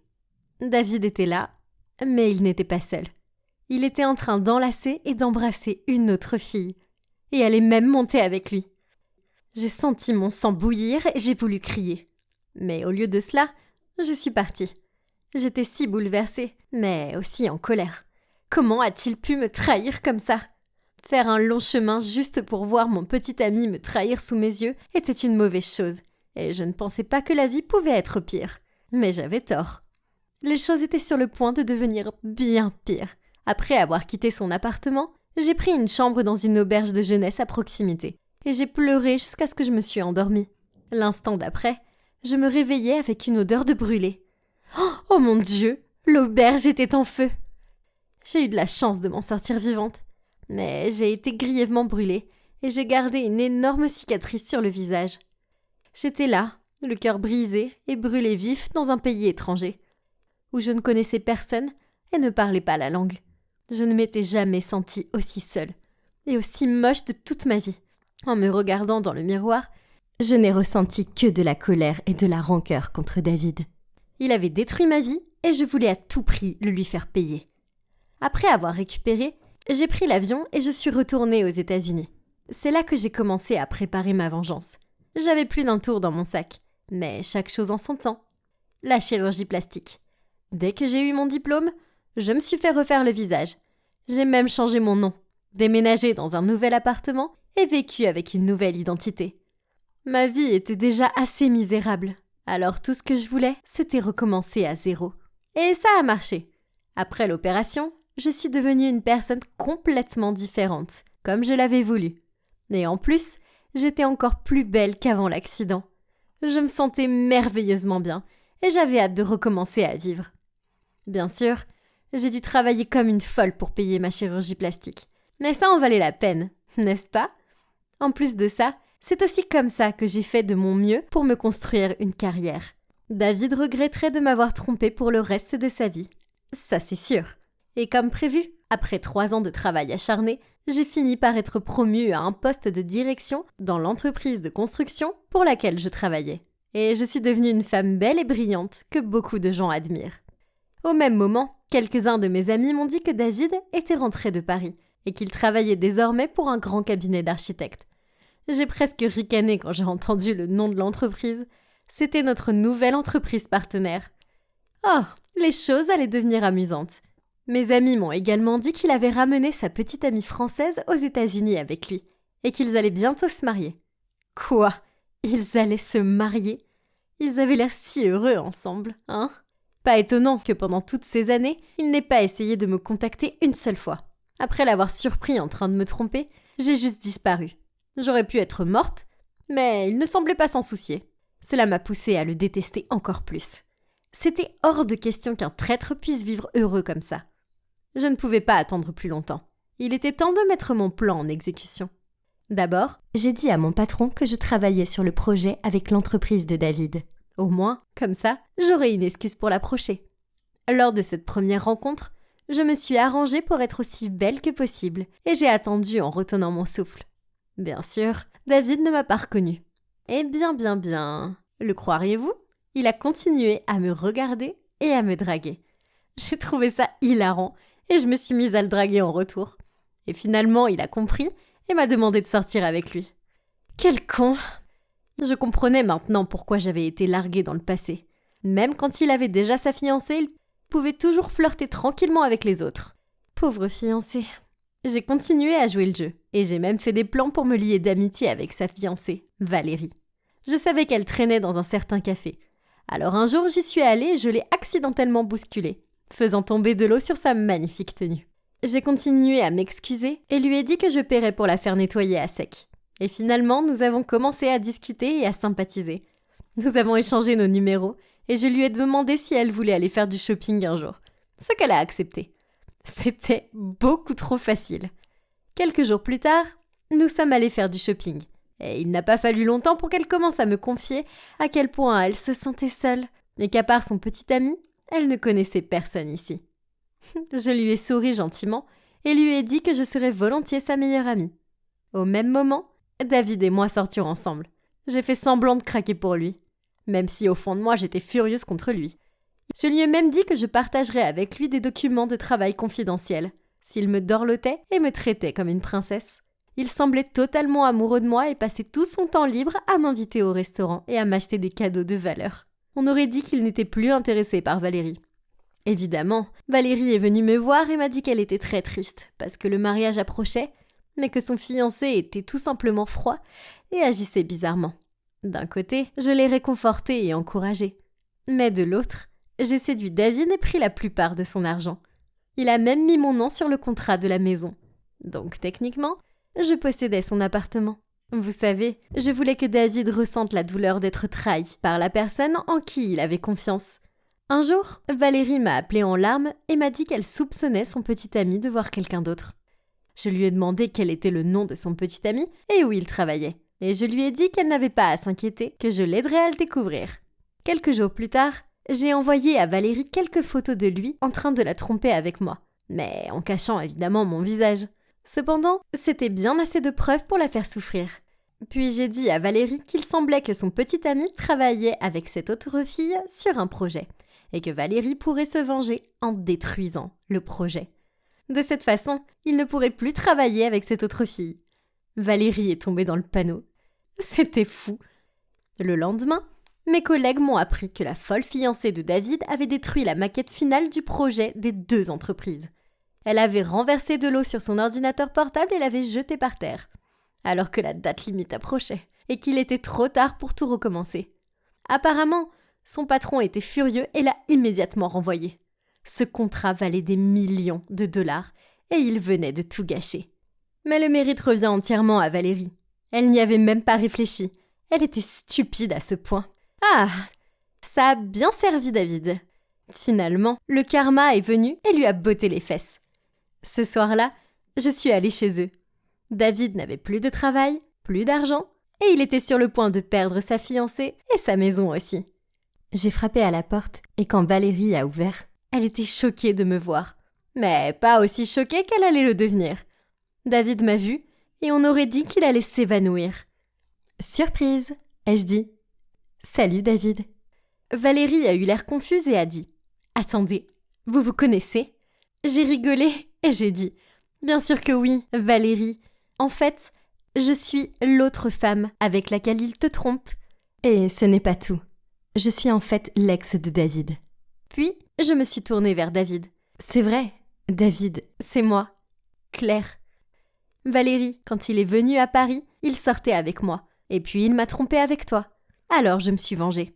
Les deux avaient l'air complètement abasourdis. Et au lieu de me crier dessus, ils ont commencé à se battre entre eux. Valérie criait. « Comment tu as pu me faire ça ?» David a répliqué en criant. « Tu es folle ! Si tu n'avais pas ruiné mon ordinateur portable, les choses ne se seraient pas passées comme ça. »« Oh, vraiment ? Si tu ne m'avais pas trompée, je n'aurais pas fait ça. » a dit Valérie en éclatant en sanglots. Très vite, elle a découvert que la maison m'appartenait maintenant, ainsi que tout son argent. Et c'est là que tout est parti en vrille. Je suis restée là, à admirer la façon dont ma vengeance s'était déroulée. Finalement, ils ont rompu et j'ai décidé de les virer de la maison. Le plan de vengeance que je mettais au point depuis des années a donc réussi. Cependant, il y avait un problème. Le prix que j'ai payé pour ça n'était pas des moindres. Lorsque je suis arrivée au travail, tout le monde chuchotait à mon sujet, disant que le projet sur lequel je travaillais avait été un échec total et que tout cela était dû au fait que j'avais séduit le gars de notre société partenaire, alors même qu'il était sur le point d'épouser sa fiancée. C'était un désastre, ma réputation était ruinée. Je ne pouvais pas supporter que tout le monde soit contre moi. Alors j'ai démissionné. J'ai décidé de passer un peu de temps à la maison pour essayer de me vider la tête. Je ne comprenais pas.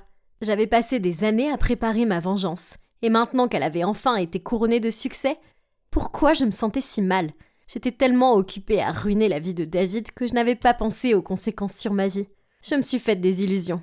Par-dessus tout, la joie et la satiété de les voir tous les deux déménager de la maison n'étaient que temporaires. Et ce qui restait après ça n'était qu'un sentiment de vide. Qu'est-ce que j'avais fait? Je n'ai fait que ruiner la vie des gens. Surtout celle de Valérie. Elle était innocente dans tout ça. Comment ai-je pu être si cruelle? Un jour, alors que je marchais dans la rue, je l'ai vue à l'arrêt de bus. Et elle avait l'air si triste et si maigre. Et ça m'a tourmentée.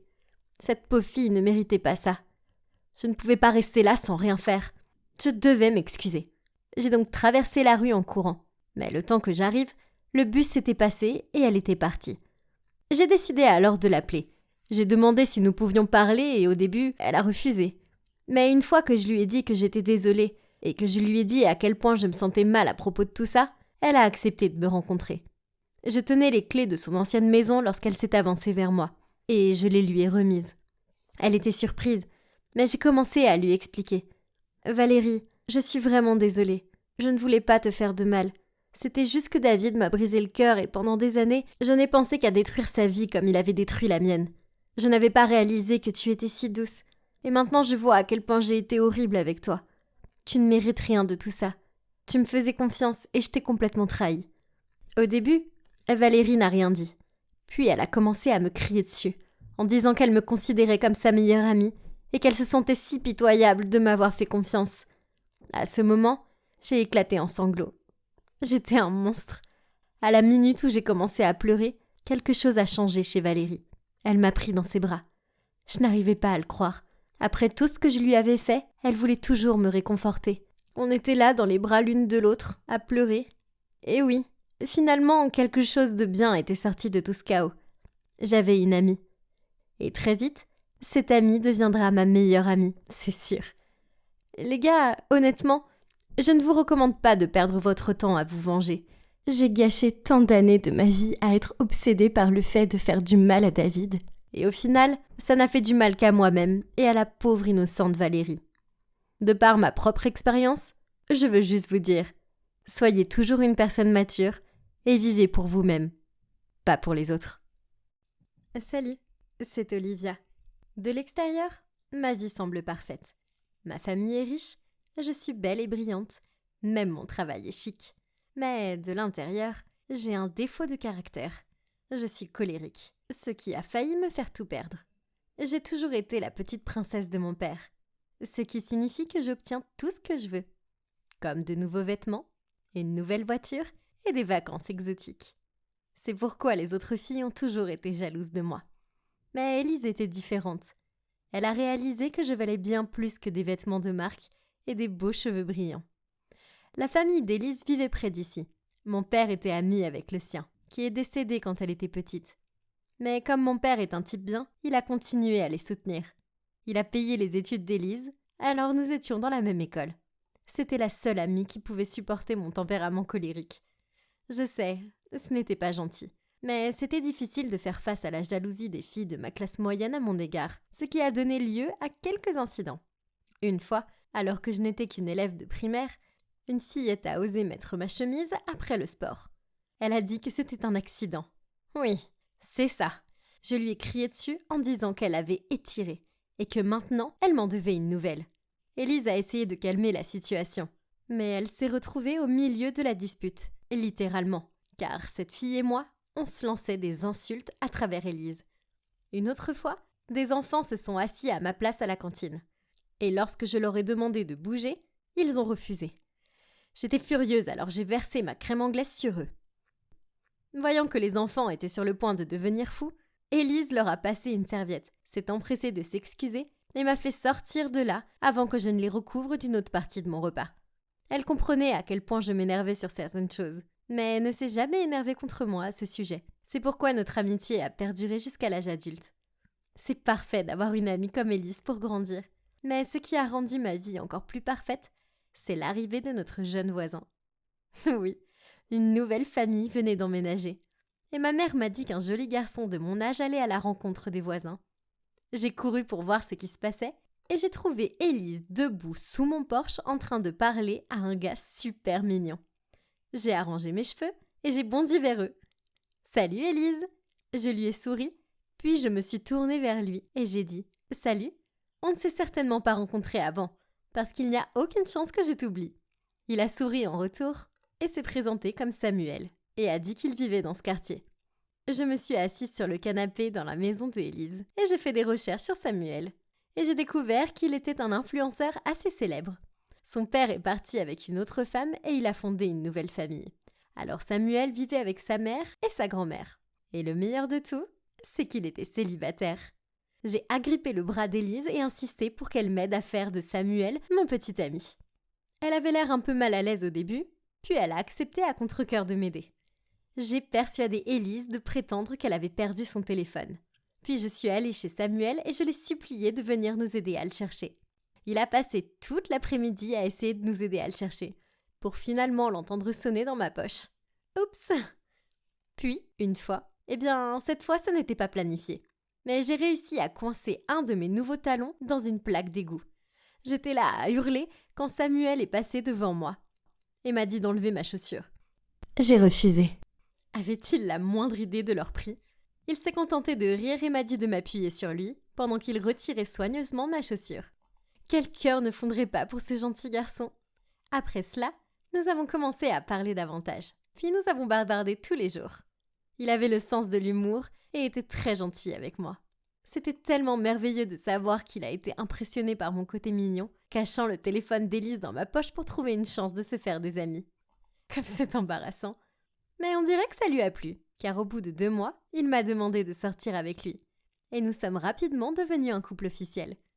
J'ai adoré être entourée de sa famille, car sa mère et sa grand-mère étaient si douces et gentilles. Puis mon père a dit qu'il avait besoin de moi pour un voyage d'affaires de 3 mois à San Diego. Je ne voulais pas quitter Samuel pour si longtemps, mais je ne pouvais rien y faire. Être un adulte, ça craint parfois. Je devais juste faire mes valises et prendre le vol pour San Diego, et finir le travail aussi vite que possible. Je ne me doutais pas que des choses terribles pouvaient arriver dans les 3 mois à venir. Un soir, ma mère m'a appelée. Elle était furieuse au début, et je n'arrivais pas à comprendre ce qu'elle disait. Finalement, elle s'est assez calmée pour que je puisse comprendre ses mots. « Olivia, j'ai trouvé le test ADN caché dans un des classeurs de ton père. Élise est sa fille biologique. Tout ce temps, il nous a menti. Je ne peux pas supporter ça. Je demande le divorce et je ne serai heureuse que lorsqu'il n'aura plus rien. » Quoi ? Élise était ma sœur ? Non, ce n'était pas possible. J'ai appelé Élise pour savoir ce qu'il en était. Dès qu'elle a décroché, je lui ai crié « Ton père est mon père ? Comment as-tu pu garder ça secret ? Tu es une ordure. Et ta mère aussi. Vous êtes toutes les deux d'ignobles et affreuses chercheuses d'or. Et je vous déteste toutes les deux. » Élise a bafouillé. « Quoi ? Hein ? Je ne comprends pas. Tu m'as entendu. Tu es une ordure et ta mère aussi. Elle n'est rien qu'une garce obsédée par l'argent et menteuse. Et je la déteste. » En pleurant, Élise a répondu « Ne parle pas de ma mère comme ça. » Ça m'a mis encore plus en colère. Alors j'ai crié « Je vais dire ce que je veux. Je te déteste et je la déteste. J'espère que vous tomberez toutes les deux dans un gouffre et que vous n'en sortirez jamais. » Soudain, j'ai entendu une voix en arrière-plan. « À qui parles-tu ? Et pourquoi est issue contrariée ?» Je connaissais cette voix. C'était celle de Samuel. Pourquoi était-il avec Élise ? J'étais sur le point de lui crier de rester loin de mon petit ami, mais elle a raccroché. J'ai immédiatement essayé d'appeler Samuel, mais il n'a pas répondu. J'étais tellement en colère que j'ai crié. Puis je suis allée dans la cuisine et j'ai commencé à briser des verres sur le sol et à balayer des objets des armoires. Le lendemain, Samuel m'a appelée. Je pensais qu'il essayait de s'en sortir après ce qu'il a fait. Alors j'ai répondu en disant « Oh, salut Samuel, c'est sympa d'avoir enfin des nouvelles de toi. » Il a répondu « Salut Olivia. Écoute, j'ai quelque chose d'important à te dire. C'est ma grand-mère. Elle est à l'hôpital. Et je ne peux pas payer les factures médicales. Je déteste demander, mais s'il te plaît, puis-je t'emprunter de l'argent ? » Furieuse, j'ai crié. « Pour qui tu te prends ? Tu m'as fait un sale coup derrière mon dos. Et maintenant tu as le culot de me demander de l'aide ? Ce n'est pas mes affaires, mec. » Il s'est tu, puis il a raccroché. Au début, j'étais furieuse. Comment osait-il me faire ça ? Mais une fois que j'ai eu le temps de me calmer, j'ai pensé que j'avais peut-être réagi de façon un peu excessive. Je veux dire, j'aurais pu lui donner une chance de s'expliquer. Alors j'ai essayé de le rappeler, mais il ne m'a pas répondu. J'ai appelé Élise et, de ma voix la plus calme, je lui ai demandé de me dire ce qui se passait. Elle m'a dit qu'elle n'avait aucune idée que mon père était aussi son vrai père, et que c'était beaucoup pour elle. Puis elle a dit qu'elle n'était passée chez Samuel que la nuit dernière parce que sa grand-mère avait de la fièvre et qu'elle essayait de l'aider, mais que sa fièvre s'était aggravée et qu'elle avait été hospitalisée. Je me suis sentie assez mal à propos de tout ça. Alors j'ai essayé de rappeler Samuel pour démêler cette situation. Mais il avait bloqué mon numéro. Je lui ai transféré de l'argent pour les dépenses de sa grand-mère, mais il me l'a renvoyé directement. Ouf! C'était si dur d'être si loin de Samuel et de ne pas pouvoir aller clarifier les choses avec lui. Il me manquait et ça me rendait dingue. À cause de ça, je me suis confiée à Élise. Et elle m'a tenue informée de l'état de la grand-mère de Samuel, qui apparemment n'allait pas bien du tout. Puis, un jour, elle a eu une idée pour m'aider. Elle m'a dit d'envoyer de l'argent sur son compte et qu'elle le donnerait à Samuel, en lui disant que ça venait d'elle. Ensuite, quand sa grand-mère irait mieux, elle dirait à Samuel la vérité sur l'origine de l'argent, et il réaliserait sûrement à quel point je tenais à lui et me pardonnerait. Je pensais que c'était une super idée, alors j'ai envoyé l'argent à Élise. Puis, les choses sont devenues bizarres. Elle est devenue super silencieuse, puis a arrêté de me parler complètement. Puis, 2 mois plus tard, par les médias sociaux, j'ai découvert que Samuel se mariait avec Élise. Quoi? Après avoir hurlé comme une folle, je me suis suffisamment calmée pour réserver un vol de retour. J'ai pris un Uber jusqu'à la maison de Samuel et j'ai frappé à sa porte. Il a répondu. Et en me voyant, il m'a claqué la porte au nez. Je n'allais pas partir avant qu'il me parle, alors je me suis assise sur le pas de sa porte. Ce n'est que lorsqu'il s'est mis à pleuvoir qu'il a fini par ouvrir la porte et m'a dit d'un ton rude. « Ok, tu as 2 minutes. Ensuite, je veux que tu quittes ma propriété pour de bon. Écoute, je sais que tu es en colère et je suis désolée, mais pourquoi tu m'ignores? J'ai essayé de me racheter pour ce que j'ai fait. Je t'ai envoyé l'argent. Je sais, je l'ai renvoyé directement. Tu te souviens ?» Il a grogné. « Pas cet argent, celui que Élise t'a donné en te disant qu'il venait d'elle. » Quoi? Cet argent venait d'elle, pas de toi? Tu es jalouse. Tu as découvert que je l'épousais et tu es là pour ruiner nos vies. Non, non, je ne le suis pas. S'il te plaît, c'était moi. Je voulais t'aider. Je l'ai supplié, mais il n'a rien voulu savoir puis a claqué la porte, encore une fois. Je suis restée là, confuse, alors que ces mots me revenaient. Élise avait menti à Samuel à propos de l'argent. Pourquoi aurait-elle fait ça? Furieuse, je me suis précipitée chez elle et j'allais appuyer sur la sonnette jusqu'à ce qu'elle réponde. Quand la porte s'est ouverte et que j'ai vu Élise sortir avec la mère de Samuel.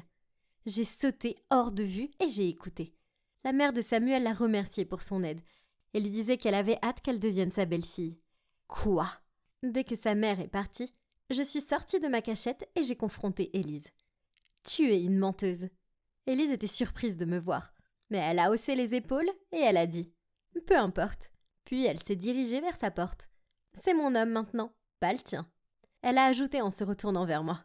« Traîtresse », lui ai-je crié, en fonçant vers elle. On s'est battu, et il y a eu beaucoup d'arrachages de cheveux. Finalement, Élise a réussi à passer sa porte d'entrée et à m'enfermer dehors. Elle m'a souri à travers la fenêtre, alors je lui ai crié « Élise, attends, tu ne t'en sortiras pas comme ça ». Quelques jours ont passé et le jour de leur mariage est arrivé. C'était dans un super golf resort chic. J'ai essayé de me faufiler par l'entrée, mais 2 gardes m'ont arrêté. Élise avait dû les avertir à l'avance. J'ai donc dû trouver un autre moyen pour entrer, ce qui impliquait de passer par un petit trou dans la haie. Une robe moulante n'était pas mon meilleur choix. J'avais des brindilles dans les cheveux et des taches d'herbe partout sur moi. Malgré tout, essoufflée, je me suis présentée dans l'allée et j'ai brandi les preuves des relevés bancaires et des messages entre moi et Élise au visage de Samuel. Et j'ai crié « Regarde, c'est la seule preuve dont tu as besoin pour démontrer que j'ai envoyé l'argent à Élise pour aider ta grand-mère et que c'est une sale menteuse. » Samuel avait l'air choqué, mais il a pris la preuve. Non, elle invente tout. Élise a écarquillé les yeux en essayant d'arracher la preuve des mains de Samuel. Voyant sa réaction, il a lui à retirer et à regarder. Et son visage s'est assombri lorsqu'il a découvert la vérité. « Comment as-tu pu me mentir à ce sujet ?» Il l'a fixé. « Tu m'as dit qu'Olivia avait coupé tout contact avec toi. » Élise, les yeux pleins de larmes, m'a regardée et m'a dit « Tu as tout, les beaux vêtements, le style de vie somptueux, et pourtant tu agis comme un enfant mal élevé. J'en avais assez de me cacher dans ton ombre et de te défendre pour tous tes accès de gaminerie. J'ai aimé Samuel dès le début. Mais non, il fallait que tu l'aies. » Samuel lui a dit en serrant les dents. C'est terminé, Élise. Je ne veux plus jamais te voir. » Après cela, elle s'est précipitée dans l'allée dans une frénésie de tissu blanc et de larmes. Bon sang, c'est ce qui s'appelle partir en grande pompe. C'était il y a 3 mois, et beaucoup de choses ont changé depuis. Mon père a finalement réussi à persuader maman de lui pardonner, bien qu'il ait dû lui acheter une nouvelle voiture et l'emmener pour des vacances sur une île pendant 1 mois. Elle a aussi insisté sur le fait qu'elle ne voulait plus jamais voir Élise ou sa mère. Alors papa s'est arrangé pour qu'il déménage dans une autre ville. Ça m'arrangeait, car je ne voulais plus jamais revoir Élise non plus. Je sais que j'ai un sale caractère et que je réagis parfois de façon excessive, mais je croyais honnêtement que Élise était mon amie. Ça m'a fait mal de savoir qu'elle ne se souciait pas du tout de moi. Elle voulait juste ma vie. En ce qui concerne Samuel et moi, nous sommes à nouveau ensemble, et il est hors de question que je le perde à nouveau à cause de mon tempérament. Tout cela aurait pu être évité si je n'avais pas laissé ma colère m'aveugler. J'aurais dû lui faire confiance dès le début et l'écouter. Maintenant, si je sens la colère envahir mes pensées, je vais d'abord arpenter la cour pour me calmer. J'ai peut-être l'air d'une folle, mais ça marche à merveille. La famille, c'est compliqué. C'est vrai. Je pensais que ma famille était la plus heureuse possible.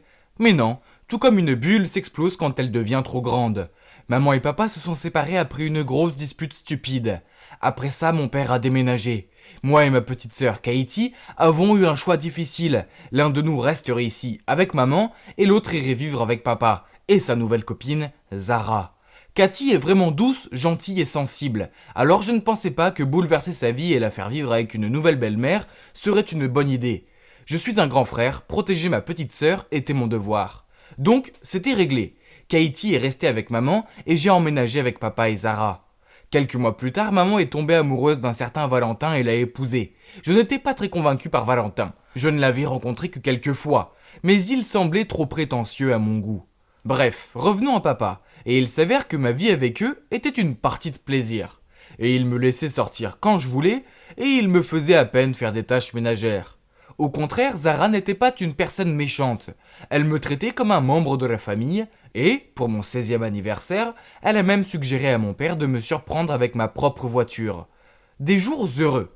Mais il y avait un hic. D'après les messages de ma sœur, je sentais que les choses n'étaient pas si roses avec elle. Donc je suis allé lui montrer ma nouvelle voiture.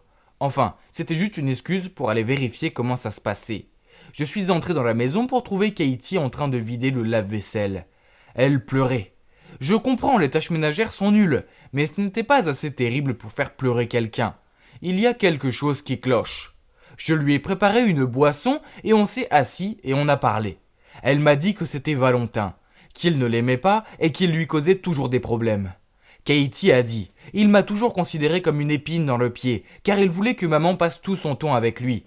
Il exigeait que je fasse toutes les tâches ménagères, mais quand maman rentrait du travail, il disait qu'il les avait faites. Si j'essayais de lui poser des questions à ce sujet, il me mettait dans le pétrin et en racontant des mensonges à maman à mon sujet. Comme la fois où il a dit que je l'avais insulté et que j'avais volé 20 $ dans son portefeuille. Je n'ai pas aimé ce que j'ai entendu, donc je lui ai demandé « As-tu essayé de dire à maman ce qui se passe ?» Elle a hoché la tête et a soufflé. Oui, elle a dit que je suis juste paresseuse et jalouse. J'ai répondu. On dirait que maman est aveuglée par l'amour. Ne t'inquiète pas, sœurette. Elle va bientôt revenir à la raison.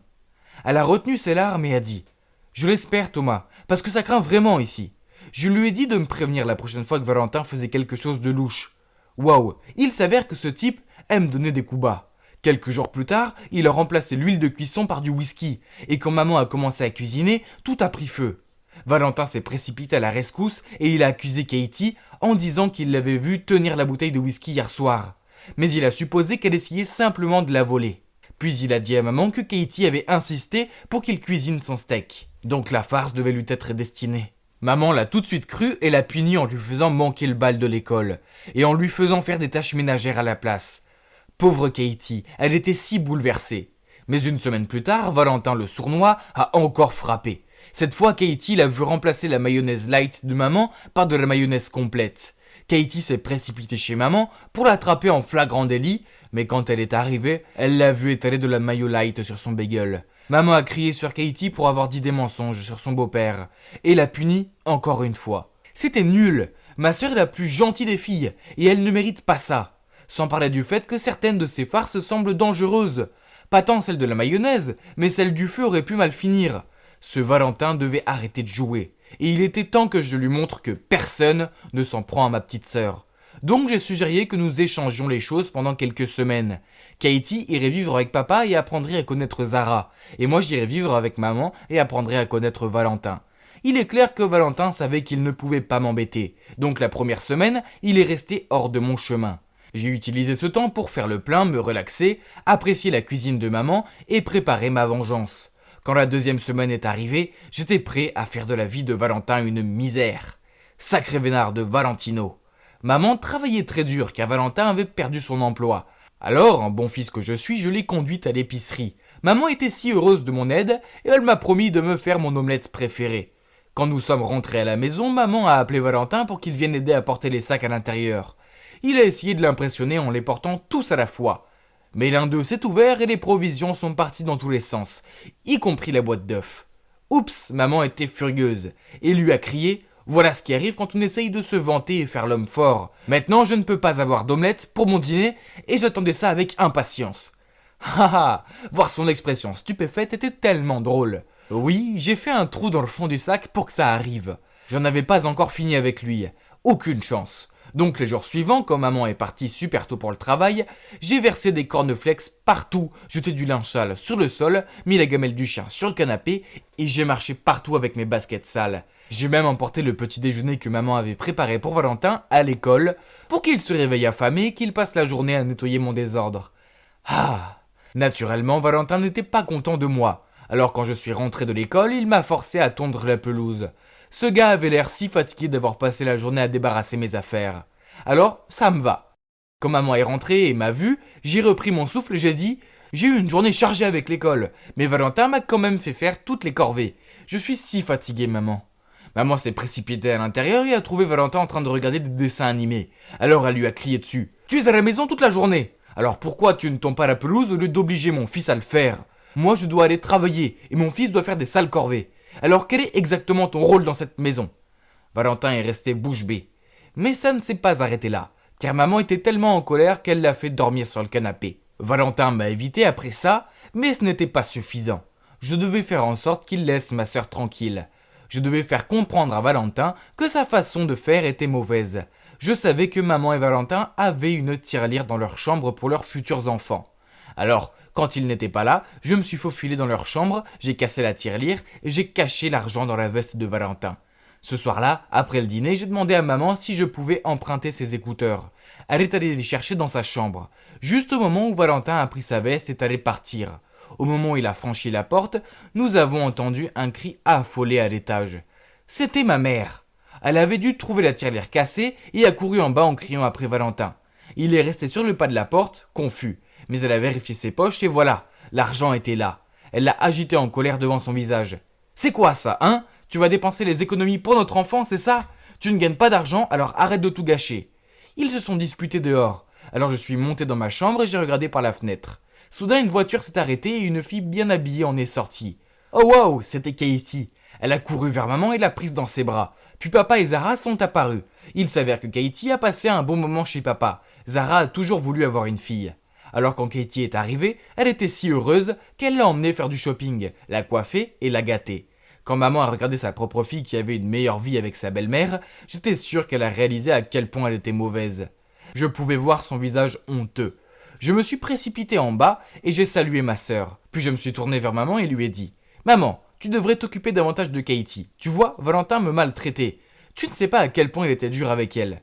Nous t'aimons, alors fais confiance à Katie comme tu m'as fait confiance. » Puis je me suis tourné vers Valentin. « Tu es son mari, mais cela ne veut pas dire que tu peux nous remplacer dans le cœur de notre maman. Les mamans aiment toujours plus leurs enfants. Ne sois pas enfantin et n'essaye pas de les séparer ou je reviendrai. » Et je lui ai fait un clin d'œil. « Ouais, ok. » Il a grogné puis il s'est retourné vers Cathy et a dit « Je suis désolé, Katie. Que dirais-tu de commencer une nouvelle page ?» Katie a souri gentiment et elle a dit « Ok, j'aimerais bien. » On dirait que j'ai sauvé la journée. Maintenant, Valentin savait que s'il s'en prenait encore à Katie, je serais de retour. Après ça, maman a continué à faire toutes les corvées à Valentin. Mais Katie, qui est une fille adorable, l'a aidé. Quant à moi, je suis retourné à ma vie chez papa. J'y allais plus souvent pour voir Katie et déposer maman à l'épicerie. Et Katie venait souvent faire des barbecues et se faire dorloter par Zara. Donc à la fin, tout a fonctionné et maintenant, nous sommes une grande famille. Dingue et totalement disparate. Mais bon, Tant que tout le monde est heureux et n'essaye pas d'embêter ma petite sœur, ça me va.